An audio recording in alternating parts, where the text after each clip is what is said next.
Olá pessoal, tudo bem? Eu sou a Carmen do blog Aqui Vi do Mundo e hoje eu venho comentar com vocês O Vermelho e o Negro, do Stendhal. Por que que eu venho falar desse livro? Quem viu meu vídeo sobre Cidades Invisíveis já sabe. Eu não li esse livro recentemente, mas eu já disse em outros vídeos que dois dos meus livros da vida são Cidades Invisíveis e O Vermelho e o Negro, né? Se eu fosse fazer uma lista dos melhores livros que eu já li na vida, esses dois com certeza estariam nesta relação. Eu tava pensando que se eu fosse fazer uma relação de 10 livros, eu não faço porque eu não consigo chegar a uma lista de 10. Se eu fosse fazer uma relação de 10 livros, este entraria com certeza. Depois eu reconsiderei, se eu fosse fazer uma relação de 5 livros, este entraria com certeza. Eu acho até que se eu fosse fazer uma relação de 3 livros da vida, este entraria com certeza. Eu imagino que agora vocês já estejam curiosos para saber por quê. Por que eu gosto tanto desse livro. Eu acho que até quem já leu deve estar se perguntando por que eu gosto tanto desse livro. Gosto muito porque, pra mim, é um livro sem defeitos. E quando eu falo sem defeitos, não é porque ele apresenta pouca coisa, o que ele apresenta é muito bom. Ele apresenta muita coisa, tem muitas perspectivas aqui e tudo é muito bem feito. Eu vou comentar aqueles aspectos clássicos, tempo, espaço, não sei o que, não porque ele seja complexo, ele não é complexo, mas é que ele é riquíssimo. Eu tô com medo de esquecer, e então organizando assim, fica muito quadradinho, mas pelo menos eu não esqueço, eu tenho que organizar melhor a fala, porque eu já tenho que trabalhar, eu tô com pouco tempo. Ao final deste vídeo, eu vou fazer uma análise de alguns aspectos. E aí, para analisar o aspecto filosófico desta obra, eu vou ter que dar spoiler. Mas eu aviso antes. Mas antes disso, eu vou analisar alguns outros aspectos sem spoiler. É possível alguns aspectos sem spoiler. Mas análise mesmo completa, não existe análise sem spoiler. E se eu não analisar um pouco essa obra, vocês talvez não entendam porque ela, pra mim, é grande. Bora lá! Tempo. Aqui a gente está entre 1815 e 1830, França. Por que eu sei que é esse período? Porque a gente está no período de restauração, né? O período de restauração é depois da queda de Napoleão, isso é importante, depois eu vou explicar por quê. Depois da queda de Napoleão, a queda de Napoleão foi em 1815, e antes da Revolução de 30. A Revolução de 30 é aquela revolução das barricadas que aparece em Os Miseráveis, que motivou Delacroix a fazer aquele quadro A Liberdade Guiando o Povo. Já fiz post sobre isso, tá lá no blog, vou deixar aqui embaixo. A gente percebe também que é um período mais avançado, tá mais próximo de 1830 por conta das articulações políticas que acontecem, né? Porque a gente sabe, em 1830 houve a Revolução. E aqui o Stendhal mostra um pouquinho do burburinho assim pré-revolução. Por que essa revolução é tão importante para os franceses, para a Europa inteira? Porque os ideais da Revolução Francesa só se concretizaram na Revolução de 1830 com a tomada da burguesia ao poder. Subiu um rei, um monarca? Sim, mas era o rei burguês, era o Luiz Felipe, tá? Em outro vídeo eu explico melhor isso, quando eu falar, sei lá, do Victor Hugo, alguma coisa assim.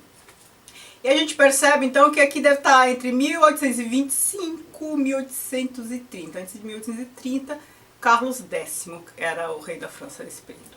Certo? Então o momento político era esse. Já falei tempo e espaço, né? França nesse período. Narrativa. Vou falar da narrativa antes de falar do enredo, porque o enredo é um pouco mais complexo. É mais rápido falar da narrativa.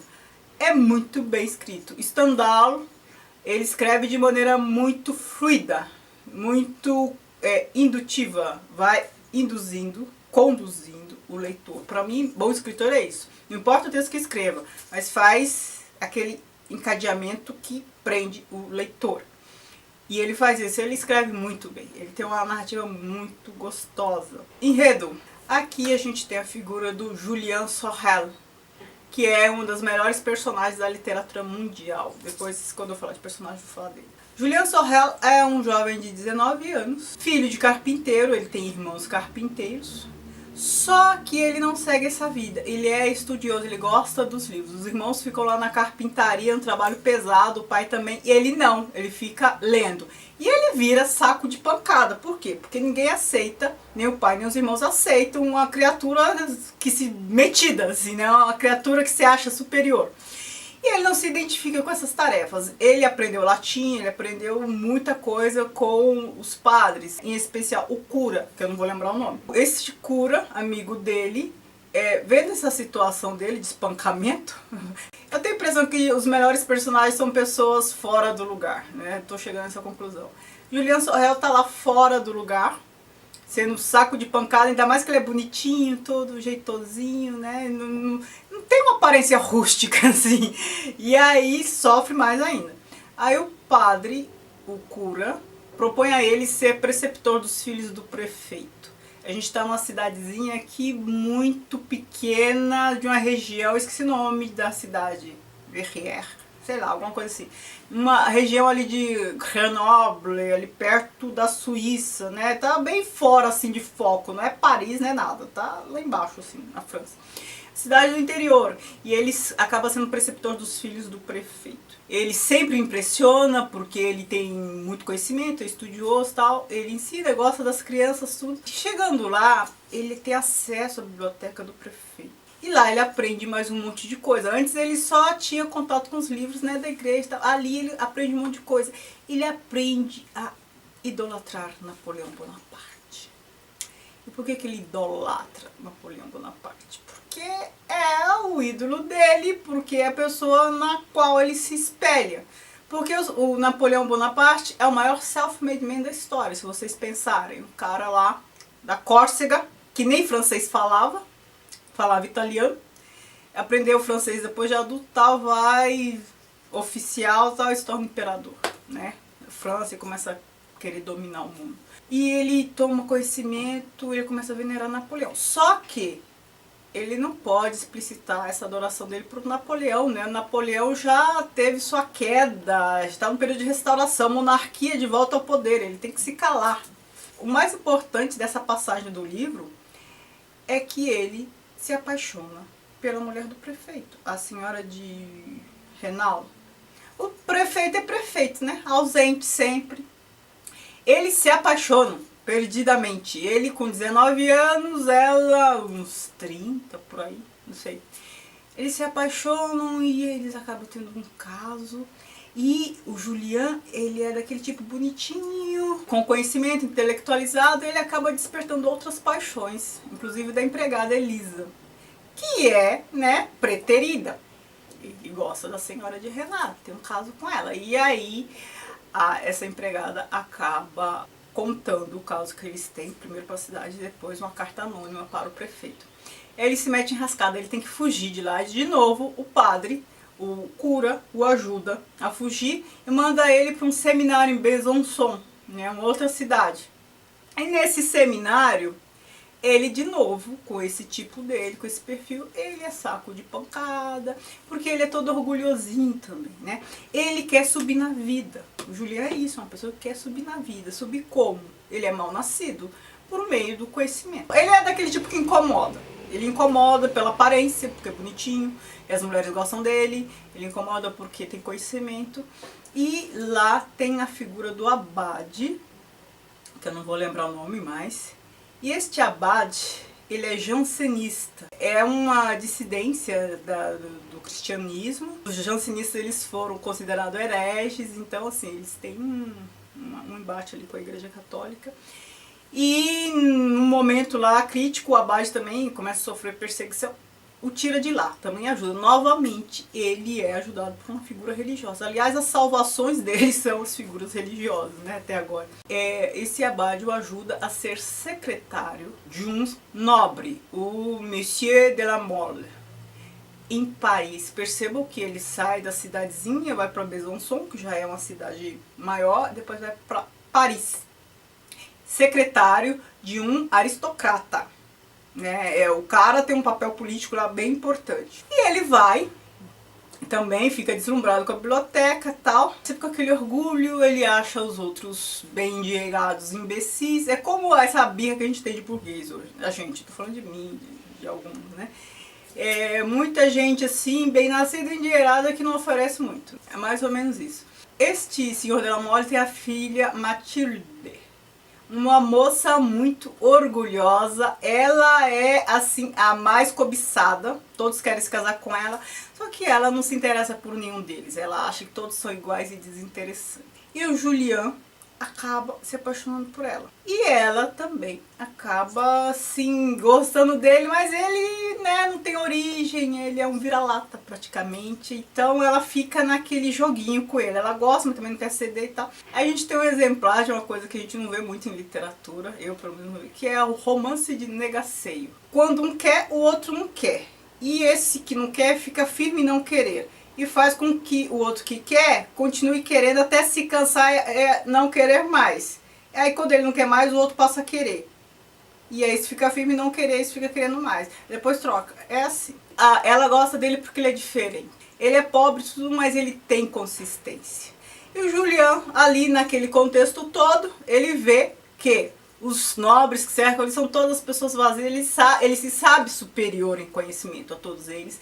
Ele mantém um distanciamento, ele é todo ressentido, hein? Ele é orgulhoso e é ressentido. Eu posso parar a narrativa por aqui para não dar spoiler. Tem muita coisa interessante para acontecer, mas eu não estou querendo estragar quem quer ler o livro. O que eu posso adiantar é o seguinte, ele se envolve com a Matilde, e aí se a gente for analisar a trajetória dele, ele já está ali no ápice. Ele está envolvido com nobres, em Paris e tal, ele já ascendeu socialmente muito. Só que aí acontece um episódio trágico. O fim desse livro não é dos mais bonitos, é bem pesado, mas é impressionante, eu adorei. Agora eu vou falar de personagens nessa história. Eu já andei falando do Sorel, né? O Julian Sorel é uma das melhores personagens porque ele é demasiadamente humano. A gente se reconhece no Sorel. Porque ele quer subir na vida, ele tem os seus ressentimentos, mas também ele é humano, ele gosta das crianças, ele realmente se apaixona por essas mulheres. Ele não é uma revista, não é que ele usa as pessoas para subir. Ele realmente se envolve, ele quer realmente se dar bem, ele se acha merecedor de um melhor lugar no mundo, mas ele é humano, ele é sensível, ele se apaixona de fato, ele realmente gosta das crianças, realmente gosta da senhora de Renal e realmente gosta da Matilde. Ele fica dividido nesse ressentimento das pessoas bem-nascidas e tal, e da sua própria condição e da sua dificuldade de ser alguém, porque mesmo estando lá, no contexto dos nobres, primeiro lá do prefeito, depois dos nobres, ele é um Zé Ninguém.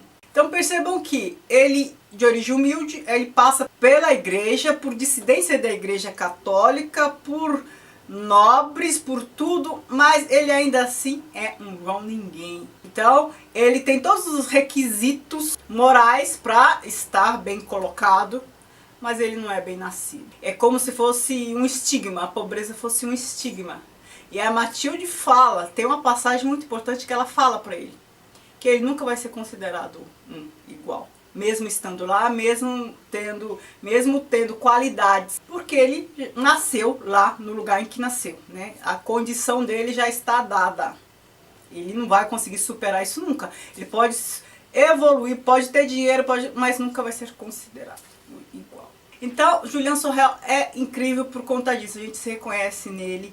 A Matilde e a Senhora de Renal também são duas figuras bem humanas que, quando eu fizer a análise filosófica, eu vou falar um pouco delas. Apresentando esses fatos, já é possível fazer uma análise socioeconômica. Eu acabei de falar, falando do Julian Sorel, acabo fazendo uma análise socioeconômica. Ele é uma pessoa fora do lugar por onde passa, onde nasceu. Ele já não se identifica porque ele se desenvolveu. Ele não tem nenhuma vocação religiosa. Na verdade, foi a igreja que o ajudou a ter conhecimento, ajudou a se colocar nos lugares. E o que ele quer mesmo é ser bem posicionado socialmente. E ele passa por isso, mas ele ainda assim é uma pessoa fora do lugar. Parece que é estigmatizado. Se você nasce pobre, você tem que se conformar em ser pobre. Se você não se conforma e tenta subir, você tá lá com a letra escarlate. É essa crítica que o Stendhal faz. Não adianta, você sempre vai ser marcado. Você pode ser aceito por convenção, tal, mas você nunca vai ser tomado como igual entre os nobres. E ele é um estrangeiro também. Ele é um estrangeiro, é uma pessoa fora do lugar, onde quer que ele passe. Porque ele tem características que são conflitantes com a condição onde nasceu e com a condição onde quer estar. Ele sempre vai ser estrangeiro nesses mundos todos. Do ponto de vista político, a gente está aqui em 1825, 1830, como eu já falei. E ali a gente percebe altas articulações pré-revolução. Como eu disse, o Messier de la Mole é uma figura proeminente em Paris, né? Ele tem um cargo público, acho que é como se fosse um ministro de alguma coisa, algo equivalente a isso. E a gente percebe articulações, pede para o Julian ir à Inglaterra, e o Julian decora uma carta, ele tinha essa capacidade de decorar bastante coisa, textos em latim e tudo mais, e por isso ele impressionava também. Ele decora uma carta e vai lá dar um recado, ele não entende muito, mas é uma carta com um viés muito político, né? A gente percebe ali todo um esquema pré-revolução. E esse livro foi escrito em 1830, no ano da Revolução. Então, tudo isso para Stendhal estava muito fresco, era o que estava acontecendo no momento. Outra questão ali que aparece, politicamente falando, essa questão dos jansenistas, que sofriam perseguições, eles foram considerados hereges, então tinha um embate com a Igreja Católica. Então você aparece a figura lá do cura, que é católico, do jansenista. Você percebe como há um pouco de tudo? E agora, o spoiler. Eu vou falar do que me encanta nessa obra também, porque tudo me encanta, do amor, da perspectiva filosófica. Quem não quiser saber dessa parte, eu agradeço o joinha que você vai deixar, até o próximo vídeo, e não se esqueça de me seguir nas redes sociais, o Kiwi do Mundo, Snapchat, Instagram e Facebook. Agora quem quiser saber, continue. Stendhal, ele gostava muito de filosofia, muito mesmo. E as concepções de amor que ele apresenta aqui, são concepções platônicas e aristotélicas. Quem viu meu vídeo, Banquete do Platão, que eu falo das concepções de amor lá, em Banquete, eu vou deixar aqui nos cards para você dar uma olhada, sabe qual é a concepção de amor de Platão, né? É a concepção de Sócrates, que é a que a gente conhece. Amor é desejo, você deseja o que você não tem. A partir do momento que você tem, você não deseja mais. E a perspectiva de Aristóteles, que eu não falei em vídeo nenhum, eu acho, é uma perspectiva da presença. É uma coisa mais calma, é uma coisa mais madura. De Platão é essa relação que a gente tem hoje com o consumo. A gente quer enquanto não tem. A partir do momento que você compra, você já não tem interesse mais e passa a querer outra coisa. Então, a perspectiva platônica é essa coisa carnal, do aqui e agora, do desejo. E de Aristóteles é uma coisa mais sublime. Na presença, gostar da companhia, gostar, enfim, uma coisa mais madura. Quando ele se envolve com a senhora de Renal, o Stendhal descreve todo esse envolvimento muito cuidadosamente. Tudo que ele sente, tudo que ela sente, ela primeiro toma ele como filho, depois como amigo, depois ela percebe que o ama mesmo, que gosta dele como homem. E ele lá, né, com os hormônios da idade, ele pensa nela, é desejo sexual. Eles têm um envolvimento assim, ele com uma concepção de amor, ela provavelmente com outra. E depois ele se envolve com a Matilde. Ele gosta dela, mas é de uma maneira diferente, né? Ele já tem um histórico de amor com a senhora de Renal. E agora é a parte que eu não contei no enredo que eu vou contar agora pra gente entender. Ele se envolve com a Matilde, ela engravida. Quando eles estão convencendo o pai dela a abençoar a relação, o casamento, e o pai dela dá um pedaço de terra, transforma ele em nobre, dando um título pra ele e tal, a senhora de Renal manda uma carta para o pai da Matilde, o Monsieur de la Mole, dizendo que o Julian Sorel vai dar um golpe, como ele fez lá com ela, porque ele é um arrivista, né, um alpinista social. Claro que o Monsieur de la Mole não abençoa mais e o Julian fica pé da vida. Ele vai até lá a igreja onde está a senhora de Renal e vai dar 2 tiros de raiva, aquela vaca, sabe? Dá 2 tiros nela. E ele acredita que a matou. É claro, e aí ele é preso. Só que a senhora de Renal não morre, ela vai se desculpa. E aí nesse período da prisão, Matilde grávida vai visitá-lo todo dia, a senhora de Renal também vai, só que ela não tem essa facilidade porque ele está em outra cidade, enfim, ela é casada. Ela vai e ele se descobre realmente apaixonado pela senhora de Renal. Ele vive novamente, ele revive uma história de amor com a senhora de Renal. Ele, assim, fica um pouco de saco cheio da Matilde ali. Ele poderia até se safar com toda a influência, porque a senhora de Renal faz de tudo. Tira a queixa, Matilde também com influência. Mas você percebe que ele quer esse desfecho. Porque ele também percebe que ele não vai chegar lá nunca. Ele sempre vai ser um desigual, uma pessoa diferente. Ele vai sempre ser um estrangeiro onde ele estiver. Mas aí ele prefere passar esses últimos dias com a senhora de Rênal. Ele entrega o seu amor mesmo para ela. E ele fala que agora, depois da experiência com a Matilde, ele poderia amá-la. Ele tem o amor dele passa por uma evolução mais madura. Ele a ama como Aristóteles. Ele é decapitado. E a Matilde faz uma cena meio teatral, que ela sempre se disse descendente da Marguerite de Navarra, a Marguerite de Valois, a Rainha Margot do filme do Dumas.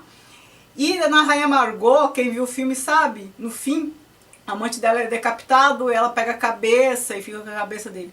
A Matilde faz a mesma coisa, ela reencarna lá a parenta distante, pega a cabeça dele, né, pega a cabeça dele, enterra, faz tipo um santuário e tal.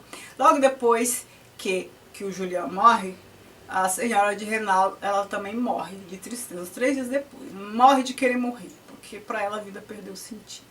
Então percebo que os dois apaixonados morrem. A Matilde gostava dele, mas eu acho que ela gostava dele mais por ele ser diferente, né? A senhora de Rênal gostava dele de uma maneira essencial. Para ela, o Julian era essencial. Para Matilde talvez não, talvez um outro que se pareça com o Julian, que seja diferente, não sei. Eu teria que reler esse livro mais uma vez, eu já li umas 3 vezes em português, em francês, enfim. Mas o amor da senhora de Rênal parece aquela coisa mais entranhada, sabe? A Matilde é muito jovem, gostava dele porque ele era diferente e tal. E foi um amor necessário para ele chegar numa evolução e voltar a amar a senhora de Rênal. Eu acho essa obra fantástica. Vocês percebem que o enredo é fantástico, as personagens são fantásticas. Ele é muito humano, ele estava conseguindo o que ele queria, a senhora de Rênal vai lá e faz isso com ele vai lá, atira, ele acredita ter matado, e aí também ele sabia que ia preso, mas para ele não importava mais. É como se ela tivesse jogado um balde de água fria em tudo que ele desejou a vida inteira. Ele foi acometido por uma desrazão, mas aí ele também acredita que matou, enfim, ele ia pagar o preço, mas era o que ele queria fazer. Porque para ele também já perdia um pouco o sentido. Se ele chegou no topo, né, ele ia ser considerado um aristocrata, ele poderia até sofrer preconceito, mas ele ia ter terras, ele tinha o título de nobreza, ia casar com a moça mais desejada de Paris, ia ser genro do Monsieur de la Mode. Tudo cai por terra. E nessa queda, ele se percebe realmente apaixonado, como houvesse uma redenção. Pode interpretar de várias maneiras, mas perceba que as personagens são interessantes. A Matilde é muito interessante, ela é perspicaz, ela é safa, é a senhora de Rênal, você vê, ela é apaixonada, mas ela não é daquele tipo, ela vai lá, faz, ela denuncia ele, depois se arrepende, depois... São figuras muito humanas, que erram, que acertam, que se apaixonam, que se batem, pra lá e pra cá, e erram e acertam. Então é isso, eu espero que vocês tenham compreendido o porquê eu gosto tanto dessa obra, porque ela é riquíssima, você pode analisá-la de uma perspectiva filosófica, política, e ela é maravilhosa, os personagens maravilhosos, o enredo maravilhoso, a narrativa deliciosa. Muito obrigada por assistir, esse vídeo tá longo, como sempre, mas eu sabia que esse ia ficar especialmente longo. Não esqueça de me seguir nas redes sociais, o Querido Mundo, Snapchat, Instagram e Facebook, e divulga esse vídeo se vocês acharem interessante. Beijos, obrigada e tchau, tchau.